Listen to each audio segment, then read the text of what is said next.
سردار ہیں اور ہر ایک سردار نے دوسرے سردار کی تربیت کی ہے. اسی وجہ سے تو میں کہا کرتا ہوں عمران نے تھا احمد مختار کو پالا. آخر میں عمران نے تھا احمد مختار کو پالا. پتہ نہیں آپ کہاں بیٹھے. عمران نے تھا احمد مختار کو پالا. سرکار نے پھر حیدر کرار کو پالا. کرار نے حسنین سے شاہدار کو پالا.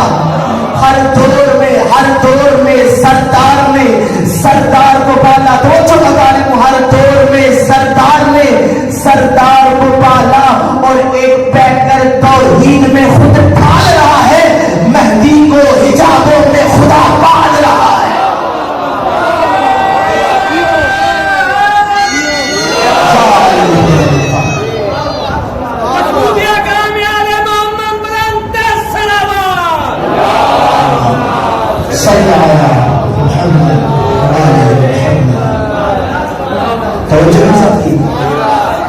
یہ سرداروں کا سلسلہ ہے, یہ سرداروں کا سلسلہ ہے, اور ان کے مقابلے میں جو آئے گا فنار ہو جائے گا.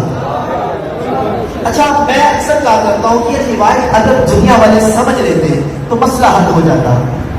میں نبیوں کا سردار, علی اوصیاء کا سردار, میرے بعد 12 جانشین, علامت اول علی و آخر مہدی. تمام کی کل دنیا والوں کو لمحہ فکریہ دیتا ہوں.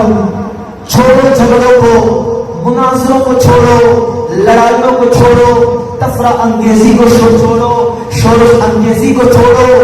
دیکھو تو صحیح کہ سلسلہ عصمت محمدیہ اور سلک امامت علویہ کو بتانے کے لیے اللہ نے اپنے نبی کی زبان پر جو حدیث کو جاری کیا, دنیا والوں کو بتا دیا